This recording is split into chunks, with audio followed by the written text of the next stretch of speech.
का उद्घाटन भी कराना है, हमने पाटोदा के स्कूल का भी कराना है, हमारी कई बिल्डिंगें लाहौर लोहारी वाली भी तैयार है। जहां जहां हमारा काम तैयार है वहां बुलाएंगे आपको उसी समय में, और एक सारे के सारे एक साथ काम कराने का काम करेंगे। भाई पम्मी मोटान, अरिया पूजा, इनने भी आपका बड़ा मनोरंजन किया है, इनका भी एक बार अभिनंदन कर दो। और प्रदीप भी भाई ईसा गाँव है प्यारे गूंज पट्टे दिल्ली ताई की, इनका भी स्वागत अभिनंदन करने की जरूरत है। बुजुर्गों नौजवान साथियों, देखिए ये भूमि वीरों की है। अब हम तो साहब सदा से यहाँ लड़ते आए नायक जी, हरवीर कुड़िया तैमूर लंग को भाला मारा था, तैमूर लंग बोला था, इस भूमि का बेटा था, इस भूमि का पुत्र था। या चाहे सेकेंड वर्ल्ड वार की बात हो, चाहे फर्स्ट वर्ल्ड वार की बात हो, विक्टोरिया क्रॉस जीतने वाले, उस समय का बहादुरी का सबसे बड़ा तगमा जीतने वाले कोई लोग थे तो हमारे इस इलाके के थे, झज्जर के इलाके के थे। चाहे यादव राव दरियाव सिंह हो, चाहे छोटू राम बदलू राम जी जो है वो हो, बदलू सिंह जी हो, हम बहादुरी वाले लोग और बहादुरी को पसंद करते हैं। और इसलिए हम जब 370 टूटी तो हमने इतना मजा आया, क्योंकि जब हम कहते हैं जिस कश्मीर को खून से सींचा वो कश्मीर हमारा है, हमारे हर गांव के नौजवान का खून कश्मीर की घाटियों में देश की एकता और अखंडता के लिए पड़ा है। और इसलिए 370 टूटी तो हम सबसे ज्यादा खुशी हुई थी। मैं थारे से एक बात पूछना चाहता हूं, अगर यो भूपेंद्र आड़ा छोरा दीपेंद्र अगर होता एमपी तो 370 के पक्ष में वोट गिरता खिलाफ है? एक बार बोल दो जोर पे। और ईद ये कहे 370 उल्टी ले आवागे तो क्या बादली मारे 370 उल्टी लेने के पक्ष में है?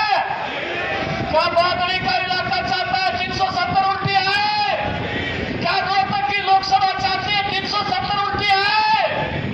यही हमारा फैसला है। सुन लो भाई, यूसीसी का कानून आने वाला है, ये सब के भाई एक कानून से वो कहते हैं कि अल्पसंख्यकों के लिए अलग कानून, उनको अलग शादियों की इजाजत, अलग पारिवारिक सिस्टम की इजाजत। बाबा साहब अम्बेडकर ने मना किया था इस बात से, वो देश में कॉमन सिविल कोड चाहते थे। बाबा साहब के जो संविधान की जो बनाने की जो इच्छा थी, बाबा साहब को उस समय रोका गया। और अब आनंद सागर जी कह रहे थे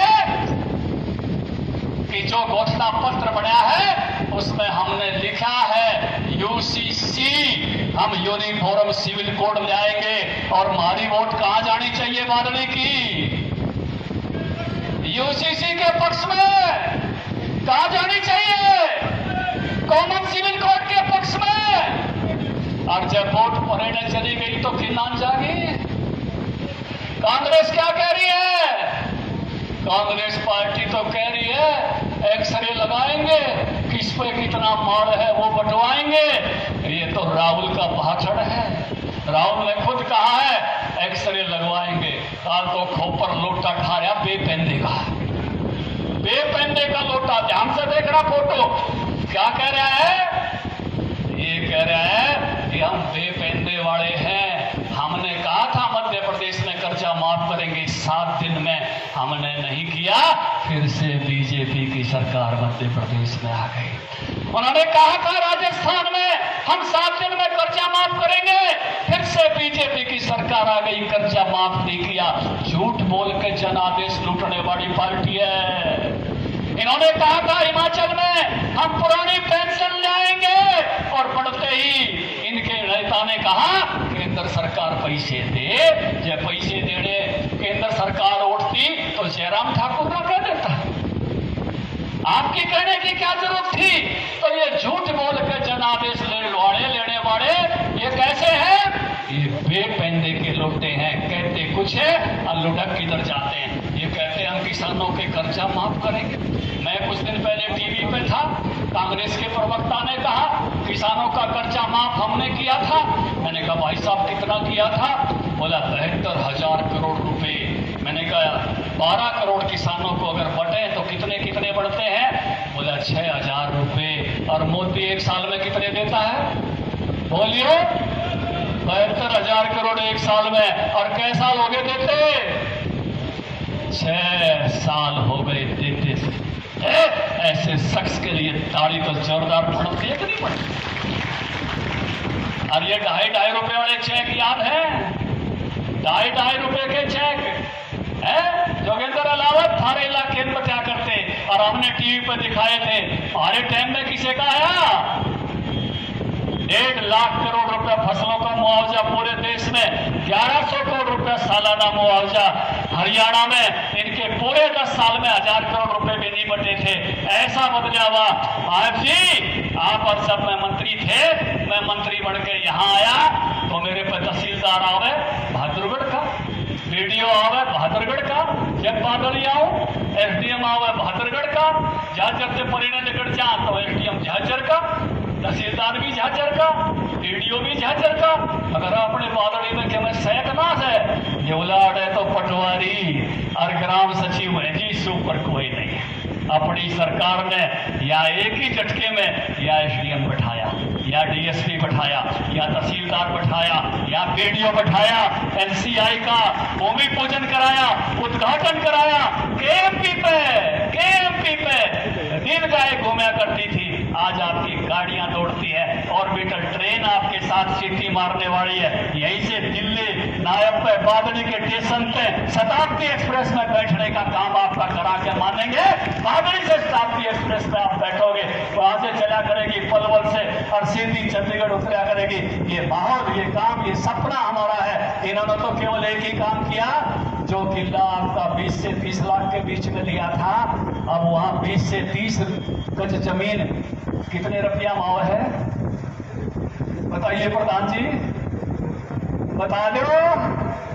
20 से 30 गज जमीन उतने रुपयों में मिल रही है जितने में भूपेंद्र हुड्डा ने थोड़ा एक किला लिया था। गलत कह रहे हो तो बता दो, टोक दो, कोई नीचे पे गलत कह रहे हो। इस इलाके को केवल भूमिहीन करने का काम भूपेंद्र सिंह हुड्डा ने किया और कोई तरक्की आपकी की हो तो बता दो। उनके यहां भी सांपला में एसडीएम बैठाने का काम ओम प्रकाश धनखड़ ने किया था जब नायब सिंह जी मेरे साथ मंत्री थे।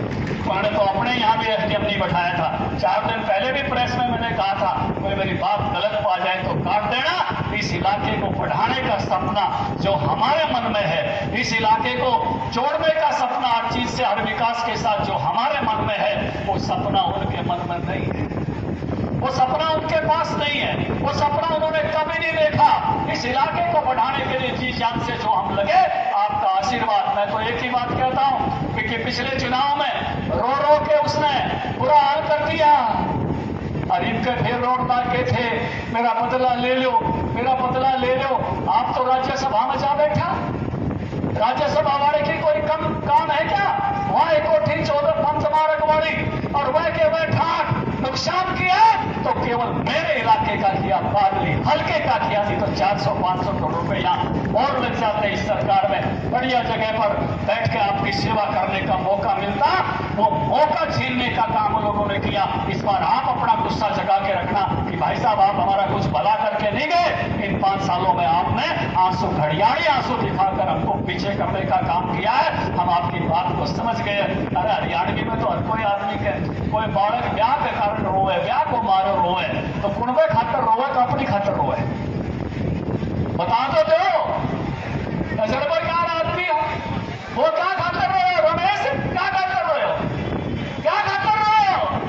अपनी खातर रोए, हल्के खातर नहीं रोए। ठीक कह रहे हो बुजुर्गों, नौजवान साथियों, ये है फर्क। हमारे आराध्य देव आप हैं। किसी ने पूछा हमसे क्या आपने भगवान को देखा है? मैंने कहा हाँ, हमने जनता में भगवान को देखा है, उस स्वर्ग के रूप को देखा है। ये सोनी सूत तो बड़े मेरी भक्ति की माला के मोती है, नजरों से गुजरते जाते हैं, इबादत होती जाती है, पूजा होती जाती है। मैं तो 24 घंटे आपके बीच में हूँ और नायब पर हमारा इतना हक है, जो जो काम बताएंगे 100% भाई से कराने की जिम्मेवारी, वो हक हम इन पर मानते हैं। अपने घर के परिवार के जैसे सदस्य पे, छोटे भाई पर जैसा हक होता है, वैसा हक नायब पर हमारा है और उस हक के कारण से आपके विकास को एक नई ऊंचाइयों तक ले जाएंगे। मैं तो आपके बीच में रोज बतलाता रहता हूँ। आज नायब जी को सुनेंगे और बाद में इनका एक गाना भी सुनेंगे जोरदार। सबने उस गाने पे पूरा मस्ती के साथ पूरी जनसभा अगर ने जोर नहीं लगाया। कल पूरी दिल्ली को ठमकते देखा हमने, और आज बादली उस गाने पर पूरे जोश के साथ, मंच भी साथ और आप भी साथ। उस कार्यक्रम के बाद ही अपन यहाँ से जाएंगे। तो अब मैं आमंत्रित करता हूँ हमारे ऐसे लाडले मुख्यमंत्री, हंसमुख मुख्यमंत्री, विनम्र मुख्यमंत्री, अहिर्निशम सेवा महे के साथ मंत्र, इन्होंने दरवाजे खोल दिए सीएम हाउस के पूरे, वो जो उनको आमंत्रित करता हूँ आए और अपना भाषण करें। भारत